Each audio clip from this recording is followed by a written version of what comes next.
Sup Shredders, my name is Logan, aka Spiderhands, and welcome to an SP Reviews, where today we have ourselves a track from an act named Allie Jason titled Best Thing That I Ever Did. And if we switch over to here, we have ourselves the song on Spotify, and we're going to listen through it from start till finish, and we're going to hear what we think. Let's go.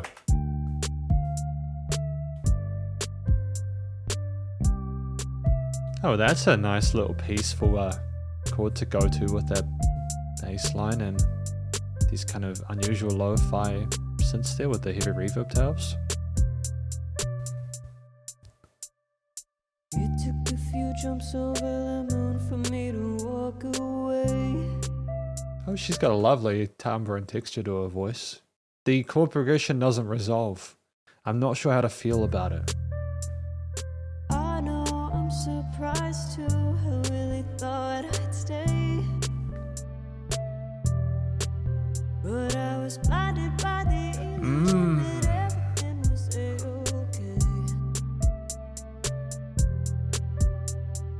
Deep down I knew I'm starting to get more context for it because of the strings. You know, the strings are allowing me to sort of like figure out how it transitions between the loops. You know, it's that kind of thing where you're like, whoa, actually, is this, oh, it does work. just willing to suffocate.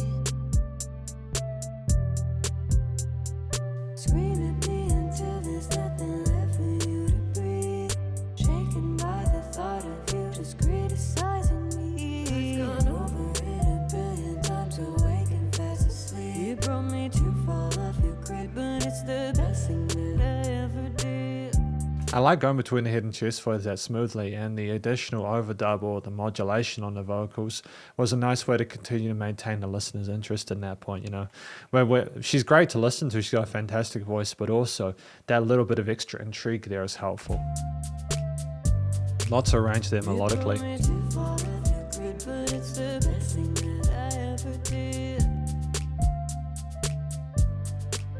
You brought me too far off your grid, but it's the best thing that I ever did. I find myself choking back the tears from all the late nights. Okay, reiterating upon those melodies. Cool. Breaking me down to nothing just to prove that you're right. Scream at me until there's nothing left for you to breathe. Shaken by the thought of you just criticizing me. I've gone over it a billion times, awake and fast asleep. You brought me too far off your grid, but it's the best thing that I ever did. So from what I can tell here, this is a really toxic situation here that I think, you know, is the best thing that I ever did. You say you pulled me so far off the grid, but it's the best thing that I ever did. You brought me too far off your grid, but it's the best thing that I ever did. You pulled me too far off your grid, but it's the best thing that I ever did. You brought me too far off your grid, but it's the best thing that I ever did. Whoa, oh, oh, hey. Again, we have like clear vocal technique here. These little vibrato passages and the little legato rungs alongside the theme are fantastic. You brought me too far off your grid, but it's the best thing that I ever did. Oh, hush. No, I worked it out. Whoa, hush. No, I worked it out. Whoa, hush. No. The sound here of these weird sort of like old-timey kind of synths and how they whoosh in and out alongside the clicks on the side of the stereo field, that's a weird texture for me because usually you have the snares in the center, so it's a little bit disconcerting having them on the sides, but I don't typically mind it because they're relatively subtle. I worked it out. Whoa, hush. No, I worked it out. Oh, scream at me until there's nothing left for you to breathe. Shaken by the thought of you just criticizing me. I've gone over it a billion times. nice to have these two different elements, these two different parts come together for the final outro. This is how you need to do an outro, by the way. You need to have several elements of different concepts, especially the last chorus or the interlude or the bridge in the interlude, to kind of help the person understand there's been like development or learning throughout.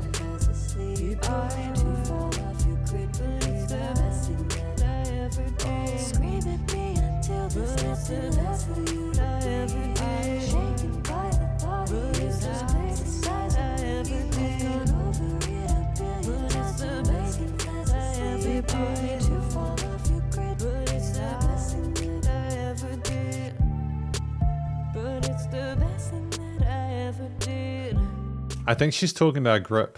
She pulled me too far with your grip, but it's the best thing that I ever did. So I think she was in like a really sort of like bad situation with someone. And I think maybe she learned from that situation, like she got away from it. But it's the best thing that I ever did. But it's the best thing that I ever did. I think the interlude was her figuring out how bad things were and that things didn't need to be that way.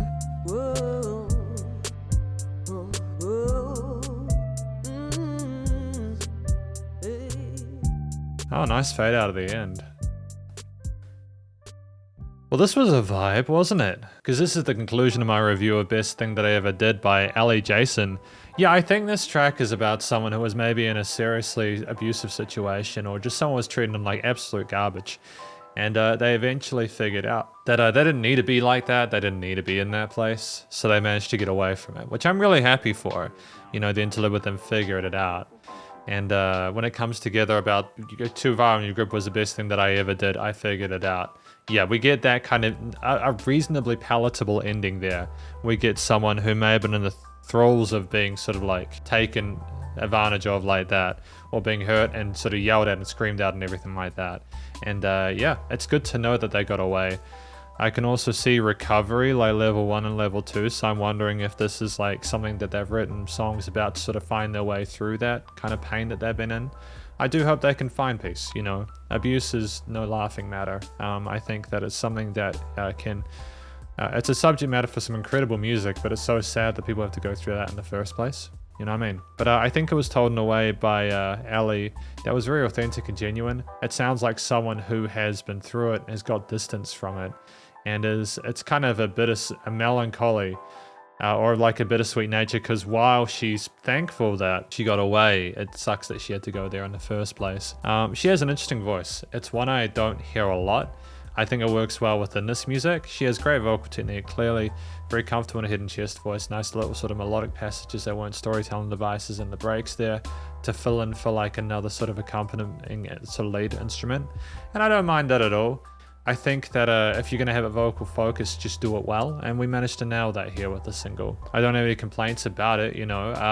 I think that it sounded appropriate to the words that were spoken there. We had different ways of approaching like with the octave range and then the style for different parts, and we experimented with different rhythms and stuff like that as well. So it was very engaging throughout the 4 minutes 24. The structure of the track itself was nicely done. So I had like verse, bridge, chorus sections with like an interlude where things sort of slowed down a little bit and sort of reiterated upon the I figured it out part. In terms of like the accompaniment itself, you know, we had some lo-fi synths with some strings there, obviously the drums that were kind of very sort of mellow with some occasional clicks on the sides there. It wasn't meant to be sort of like high energy, sort of vivacious, charismatic stuff.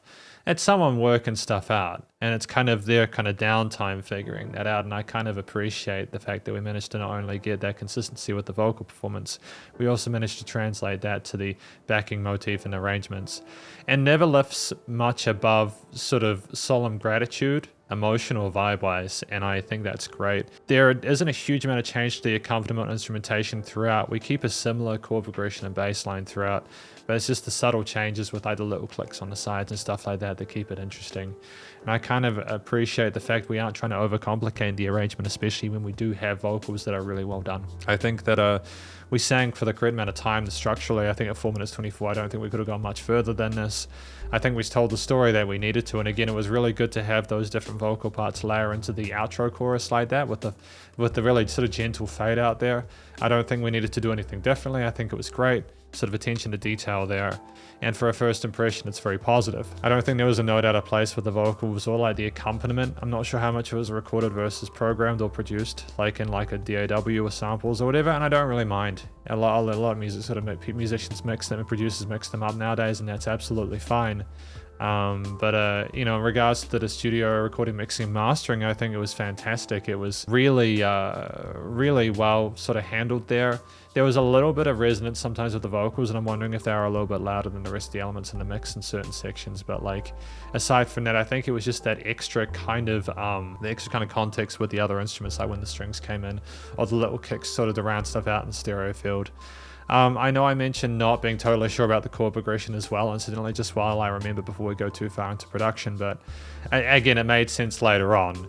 It was just a little bit disconcerting and sort of like unusual because it didn't sound as if it was resolving with the arpeggios or with the different sort of broken chord melodies that we had. But I kind of like that now, thinking about it, because why would it? You know, when you're talking about stuff like this in this song, if you're feeling bittersweet or if you've got in two minds about it, or like even if you're coming to a decision, why would the harmony come to a resolution? It's not like it's a happy situation. It's like a constant learning curve that you go through with this type of stuff. So it'd be sort of disingenuous tonally to have that kind of vibe with the backing or the main sort of like melodic or harmonic motif there. So that's absolutely fine. I mean, like the recording of the vocals was sensational, not only the main but the backing parts, the double tracks. I enjoyed the sound of the drums, and how subtle they were, and the clicking side on the sides, even though I don't usually enjoy it. Usually it's a little bit frustrating for me because I'm like, just put the snare in the center, but if it's subtle on the sides, it's fine. I just don't like stuff clicking in my ears, you know? That's just a very subjective personal thing. It's not a mark against or for the instrumentation or arrangement. You know, like the synth basses, everything like that, were nicely balanced there.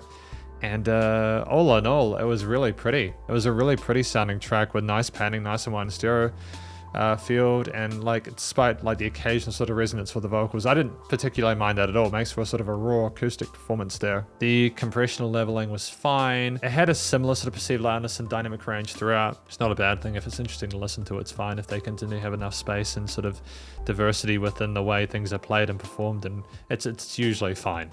You need to have one or the other. You can't have neither of those. The limiting compression was, you know, limiting. The master chain bus was nice and loud without pumping. And all in all, again, great first impression to Allie Jason's work. I'm hoping that this is helping her to get through the stuff she's been through. And I wish her the best in luck in future, because this is effectively, again, my review of Best Thing That I Ever Did by Allie Jason. Hopefully you enjoyed it. If you did, please do go check out the various social medias and their Spotify page, and stay cool and stay safe. And please remember to support your local musicians and artists at this point in time, as they need the help more than ever with all the crazy stuff going on in the world. And I will catch you in the next review. Spiderhands out.